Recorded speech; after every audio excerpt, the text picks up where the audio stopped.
ফোয়ারা অভিষেক নাগজাত গ্রুপ টেলিভিশনে আপনাদের সবাইকে স্বাগতম জানাচ্ছি। আমি সিরাজ আহমেদ রাফি। শুরুতে জানিয়েছি শিরোনাম। মমতাজকে গ্রেফতার করা হয়েছে ধানমন্ডি এলাকা থেকে আজ রাত 11:15টার দিকে। এবার পড়ছি বিস্তারিত।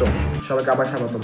মানিকগঞ্জ 2 আসনের সাবেক সংসদ সদস্য ও কণ্ঠশিল্পী মমতাজ বেগমকে রাজধানীর ধানমন্ডি এলাকা থেকে গ্রেফতার করেছে ডিবি পুলিশ। এমনটি নিশ্চিত করেছে পাবলিক রিলেশন বিভাগের উপপুলিশ তালিবুর রহমান।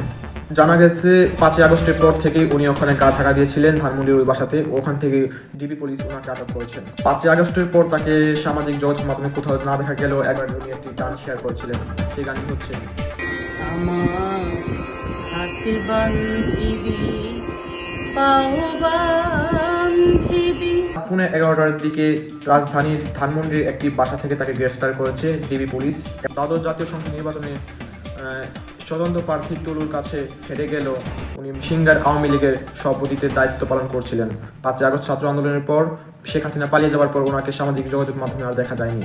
তবে দীর্ঘ 9 মাস ধানমন্ডির ওই বাসাতে বসবাস করে আজকে সোমবার 11:15টায় তাকে আটক করেছে ডিবি পুলিশ। এমনটি জানিয়েছেন পাবলিক রিলেশন উপবিভাগের পুলিশ তালিবুর রহমান।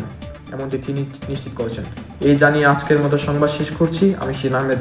আপনারা ভালো থাকবেন, আমিও ভালো থাকবো, সবাই সুস্থ থাকবেন। ফোয়ারা অভিযুক্ত নাগদাস গ্রুপ টেলিভিশন থেকে আপনাদেরকে জানাচ্ছি শুভরাত্রি। সবাই শুয়ে থাকুন।